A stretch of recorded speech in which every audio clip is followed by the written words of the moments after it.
Araba, Biyya caaltu, biyyatu Oromiyaa, kan uumaan badhaatu, handhuura abboodhaa.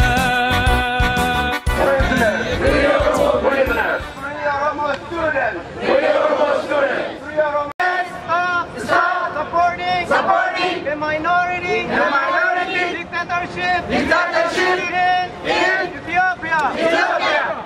The Oromo have no representation in the Ethiopian government. The Oromo are killed for protesting peacefully in Ethiopia.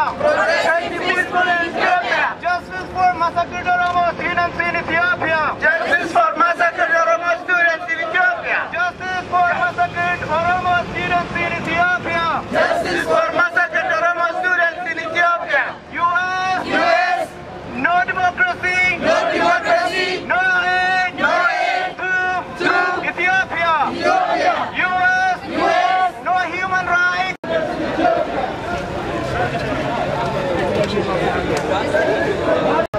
Ethiopian regime does not respect human rights. Ethiopian regime does not respect human rights.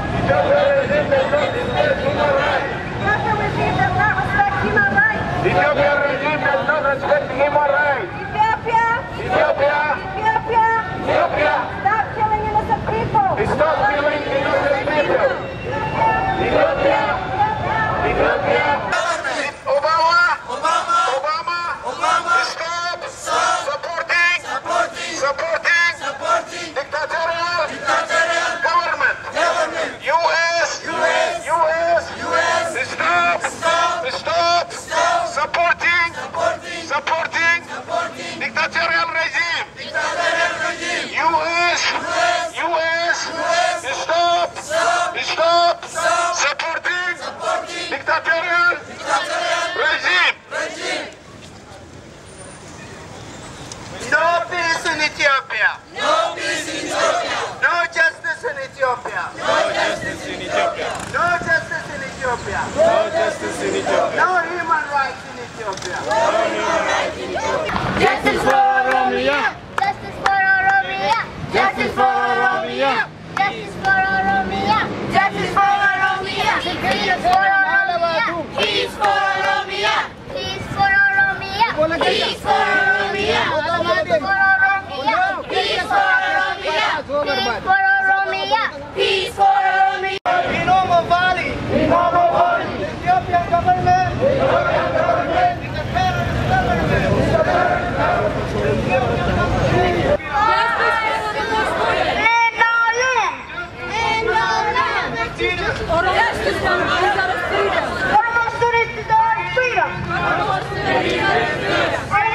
Political prisoners. No human rights, no aid to Ethiopia. No justice, no aid to Ethiopia. No free speech, no aid to Ethiopia. Free your political prisoners in Ethiopia.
children. Stop killing Oromo farmers. Stop killing Oromo farmers. Stop killing Oromo farmers. Ethiopia, stop detaining innocent.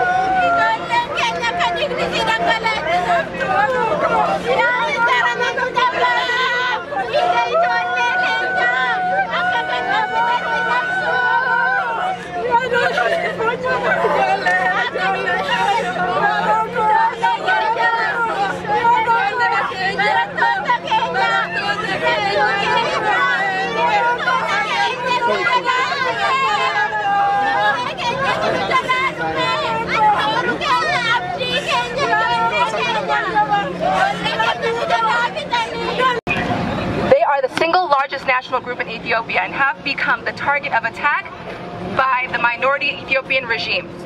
The extensive and reliable data gathered over the years by the Amnesty International Bureau of Democracy, Human Rights and Labor, and the Oromia Support Group's publications conclusively establish patterns of human rights abuses directed against Oromo nationals. Furthermore, the TPLF-dominated regime of Ethiopia has been waging war on the oppressed people in general and on Oromo people in particular. Its multifaceted attacks on Oromo political organizations, cultural institutions, educational establishments, the press, and its killing of Oromo men, women, young and old are truly reaching a very dangerous proportion. There is no single independent Oromo organization today in Ethiopia. Even the eldest Oromo Civic Association, formed in the period 1963 to 1964, the Machat Ulama Self-Help Association, is currently banned. As a result, Oromo people are not allowed to celebrate the 50th anniversary of their oldest civil organization at home, that we are celebrating it here today in Washington, D.C., thousands of miles away from Oromia in Ethiopia. Dear Mr. Secretary, we, Oromo Americans, are deeply saddened when our own government supports a regime that bans the civic and political organizations that are meant to support more than 40% of the population of Ethiopia. At this moment, no calling is more urgent and noble, and no responsibility greater for our Secretary of State than to pressure the government of Ethiopia to immediately legalize the Machat Ulama Self-Help Association so that the civic organization continuing to serve the Oromo people in Ethiopia can celebrate the 50th anniversary of their oldest civic organization. Therefore, we request Your Excellency, Mr. John F. Kerry, Secretary of State, to pressure the Ethiopian government to lift the ban on the Machat Ulama Association and treat and respect the rights of Oromo people, such as the right to freedom of speech, the right of assembly, and the right to demonstration. In addition to being denied the right to have freedom of self-expression and assembly, the Oromo people have been denied the right to have free press and an independent media. The regime has outlawed Oromo journalists and other writers and closed down all Oromo newspapers. Consequently, more than 40 million Oromo people do not have a single independent newspaper, radio station, or television station. Many Oromo journalists and other writers are either in prison, in exile, or have been fired from their jobs or killed. For instance, the government fired 20 Oromo journalists from the state-run Ethiopia and state-run Oromia radio and television last month in connection with the Oromo students' peaceful protest.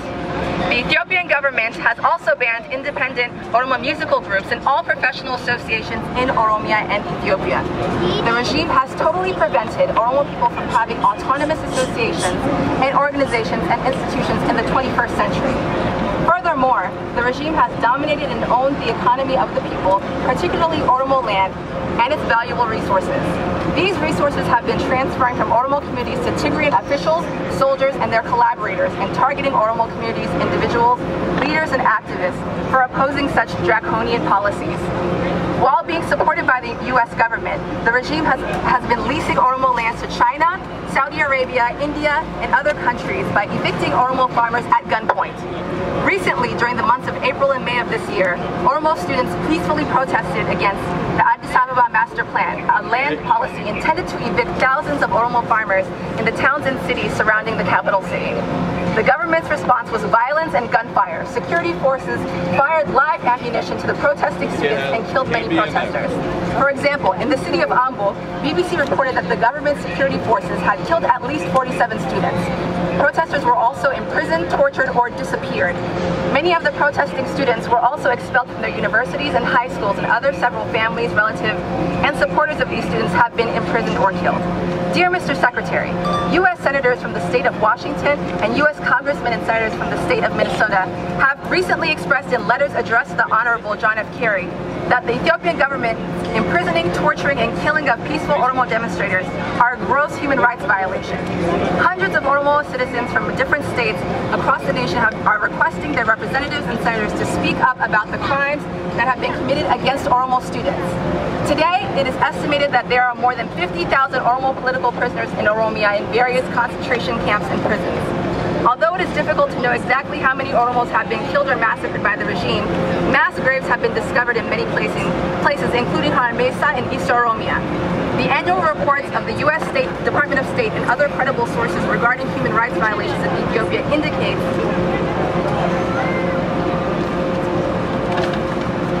that the department is familiar with the massive human rights violations that have been committed by the Ethiopian government on the Oromo and other peoples in the country. The Oromo and others have been denied their inalienable rights to self-determination and democracy. They have also been denied opportunities to build social, economic, political, cultural, and organizational infrastructure. They are denied freedom of expression, political, and civil rights, including the right to determine who should govern them and on what principles, the right to scrutinize and criticize corrupt and unfit leaders, and replace them with democratic and fairly elected leaders, the right to political expression, an uncensored press, and the right to choose amongst political organizations or parties. By living under Ethiopia's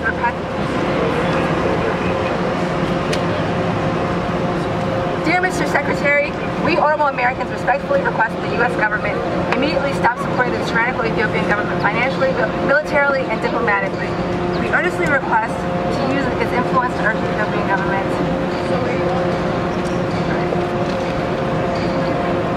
Sincerely, much Atulaba Corporate Organization, Oromo Community Organization, Oromo Self-Help Association, International Oromo Women's Organization, and Oromo Service Association. Thank you. ተስፋዬ ገብረአብ እባላለሁ ደራሲና ጋዜጠኛ ነኝ ወደዚህ ወደ ዋሽንግተን ዲሲ የመጣሁት በኦሮሞ አሶሲዬሽን ኦሮሞ ስተዲስ አሶሲዬሽን በጋበዘኝ መሰረት በኮንፈረንሱ ላይ ለመገኘት እንዲሁም በመጫናቱ ለማ 50ኛ ዓመት ክብረ በዓል ላይ ለመገኘት ነው የመጣሁት እግረ መንገድ ደግሞ በዚህ በኦሮሞ ተማሪዎች ላይ የሚደረገውን የግፍ ጭፍጨፋ እስር ግድያ ለመቃወም ደግሞ በዚህ ሰልፍ ላይ ተገኝቻለሁ daawwattoota keenya as anabrat tanjiran Professor Mohammed Hassani Professor Mohammed baganagaan dhuftan duraan durse isinis baganagaan dhuftan isa maaliif akka dhuftanii fi as Washington DC keessatti sin argine kun television radio Canadaati isa maaliif as dhuftan in Ethiopia yoo kan dhagahamu taate rakko ummata keenyarra jiru haqa namaa ka dhiitamu nama keenya ka hidhamu ka ajjeefamu ka biyyarraa bahu ka lafarraa kaasan san cufaahu protest goona jenneeti dura dhaabbanna jenneeti as dhufnee jirra tole galatoma I think gara state gara biraatirraa hojii keessa dhuftan istanii dhuftan natti fakkaata state gara kamii dhuftan an Georgia irraa hin dhufe Atlanta galatoma galanis keessan badin dhaamsa ummata oromoodhaaf gabaabsitanii odoo nuulaattan dhaamsiniin ummata keenya qabu tokko ummanni tokko yoo ifi ka'ee ifirratti lole malee ifi tokko tahee wal qabatee lafaa ka'ee dhaaba isa gaggeessuu danda'u ummate malee kar tokkollee dhaquu danda'u ummanni keenya fira biraan qabu firri isaa isa ifi waltahee haqa isarratti lafaa ka'u malee rakkoon itti heddummaachaa deemti tanaa jecha wal dhagahee wal jala yaa'ee dhaaba jabeeffatee deemuu qabaan jaa galatoma galani keessan badin fayyaa Dirribii Damusee Bokkuun jedhama pirezidaantii waldaa Maccaatu Lamaati tole arraasit state department argamtanii jirtu eessaa dhuftan biyyaa dhuftan moo akkamitti argamuu dandeessan Finfinnee Oromiyaa keessaan dhufee kan inni dhufillee waldaa Maccaatu Lamaa hundeeffamee waggaa 50ffaasaa barana waan asitti ayyaaneffatuuf biyya keessatti ayyaaneffachuu hin dandeenye ayyaana kanarratti argaminaan jedhee boordiin waldaa Maccaa Tuulamaa USA waamicha naa godhee waamicha sanaan dhufeetanii asirratti argamaa waldaan Maccaa Tuulamaa eegga uumamee calqabee eenyummaa Oromoo kaayyoon keenya gabaabaan eenyummaa fi misooma tokkummaa uummata Oromooti guutuutti Maccaa Tuulamaa qofatu hin ta'in guutuu Oromoo sirmaayyuu kuush akkuma jirutti akka eenyummaan isaanii kabajni isaanii argamu waldaa dhaabateedha waldaa akka kanatti illee milkaa'eedha akkuma Oromoon eenyummaa isaa barbaadu warri eenyummaa Oromoo jibban immoo akka waldaan kun badu barbaadu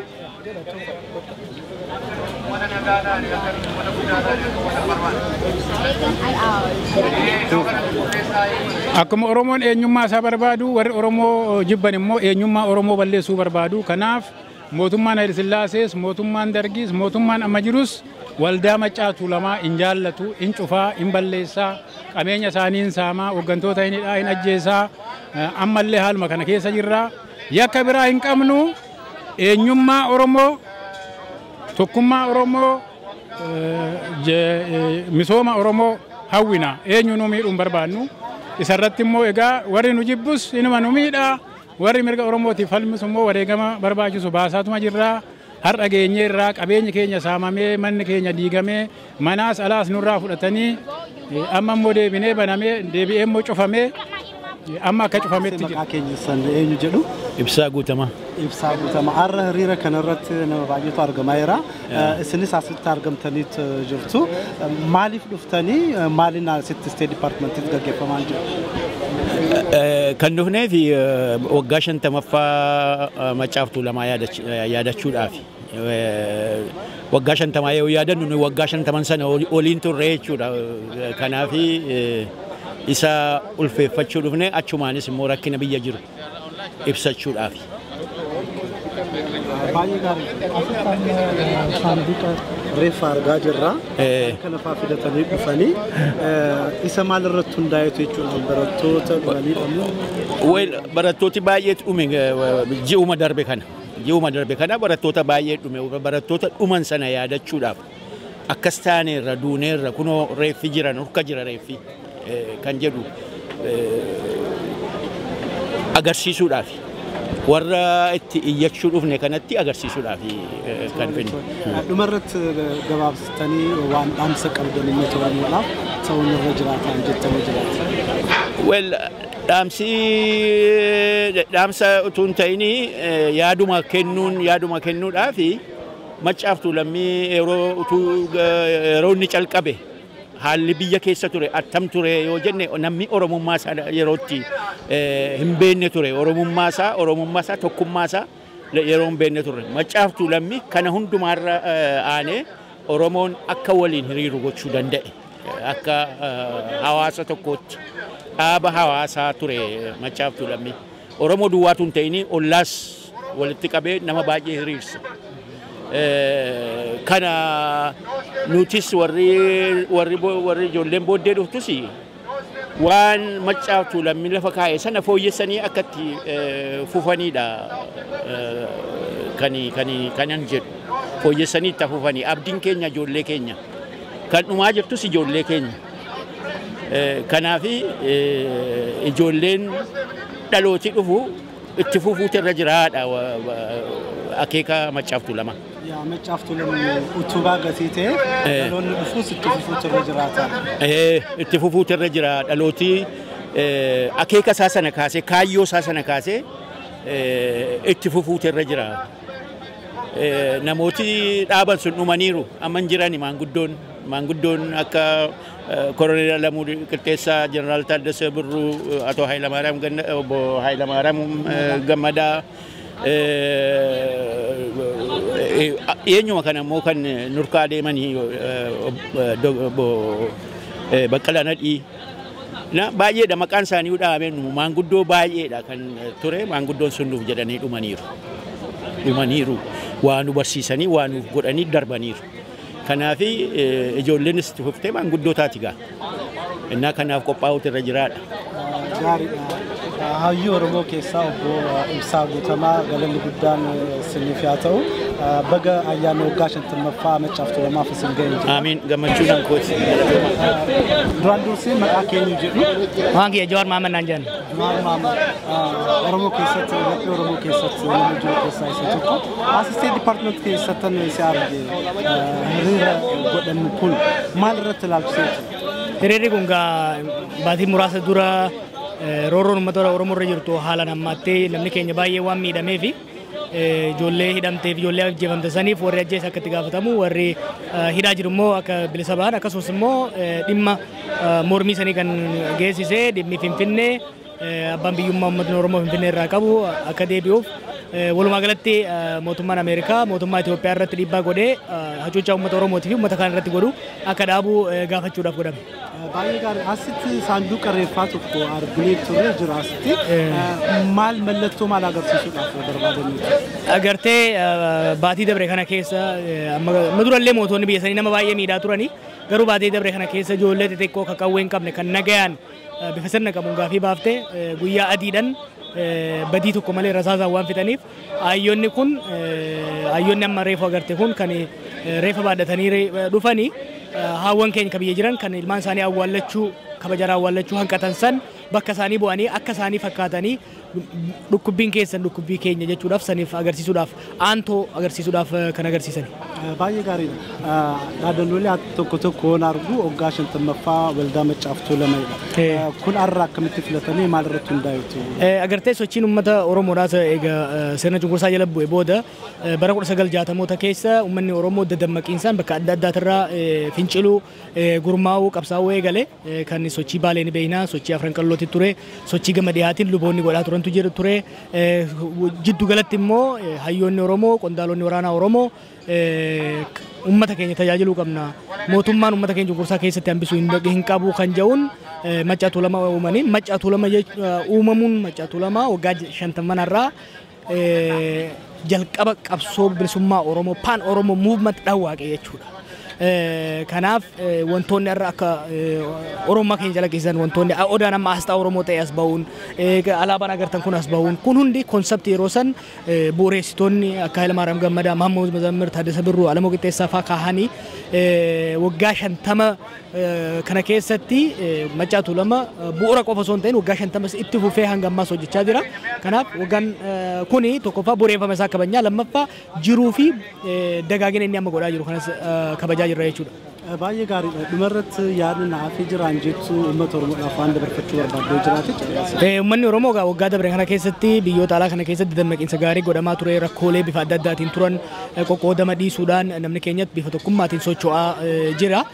Haalli kun waan nama gammachiisu Oromummaan deebiftee dagaagaa jirti dammaqinsi ka'aa jira diinni keenya rifachaa jira dammaqinsa kana daran jabeessuudhaan kan immoo dammaqinsa dalagaa irratti hundaa'e bilisummaa uummata Oromoo roorroo uummata Oromoo irraa dhaabsisuu kan danda'u dalagaa qofa. Ati akka gaazexeessaatti yoo dalagde ani akka nama tokkotti yoo barnoota kiyyatti yoo jabaadde girmaan akka nama tokkotti kaameraa isaatti yoo jabaate